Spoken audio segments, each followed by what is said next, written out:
The biggest question we get, of course, is like, what do I do with this herb?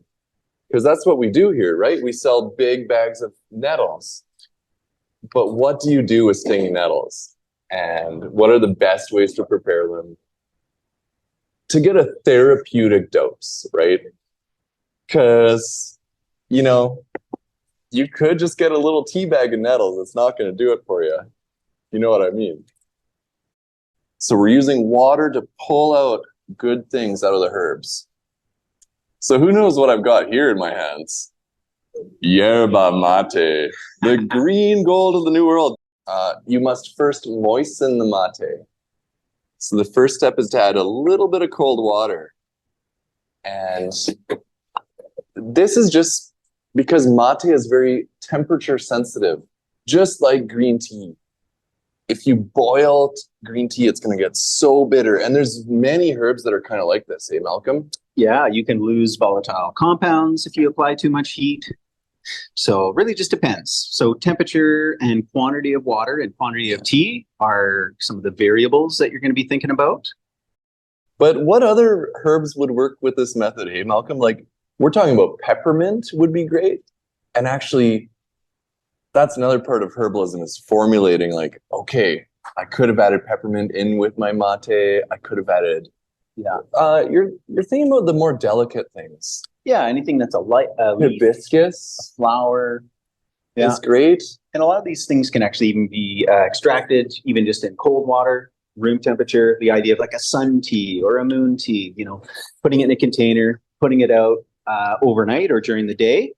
So the most simple is the steep, right? That's what we're all familiar with, the little tea sachet, the hot water over herbs.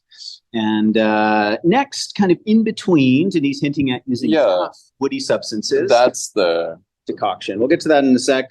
One that I like to utilize, I guess, again, on a very kind of medicinal level, is the difference between a steep and an infusion. So a steep is a shorter amount of time. Again, just tea bag and in tea. Few minutes, great, awesome. Whereas an infusion, so these are nettles that have been left overnight. And again, notice the quantity of herb we're using here.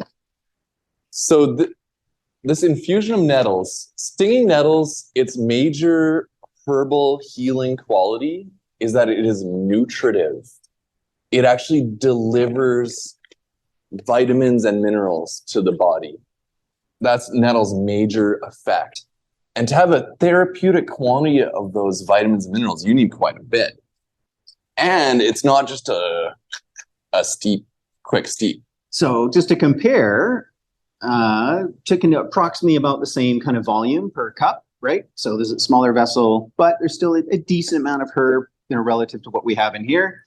This is how most people would make a nettle tea, right? Oh, I'll put my herb in there, and we'll just pour the hot water over, give it a couple of minutes. You'll get a nice cup of hot tea, good nettles. But this infusion has been sitting 6 to 8 hours, and you see how dark it is. Right? You can't even see through it. It pulls and extracts everything. So there's a real benefit sometimes to doing infusions, letting it sit longer. The other thing that's amazing in nettles is the silica content. So nettles is very famous for like fingernails and hair, and not only that, but joints. It's amazing for elasticity in the joints. So try, like when you taste this, like it's got substance. Like you'll be able to like taste it, feel it. We're going to warm it up. Just such a deeper extract than just steeping. So I'll get that prepared. I always moisten my herbs before I put the hot water. But first put a little cold water on the nettles, and then just pour your hot water over it. Let it sit 6 to 8 hours. So either you do it before you go to work, and it's ready by the time you come back, or you do it before you go to bed, it's ready in the morning. And as you see, we make quite a quantity at once. So you can actually, once it's ready, you can store it in the fridge in jars for at least a week, I'd say. But we make big quantities, store it in the fridge, and then it's just easy. You can take it out, make yourself a tea, warm it up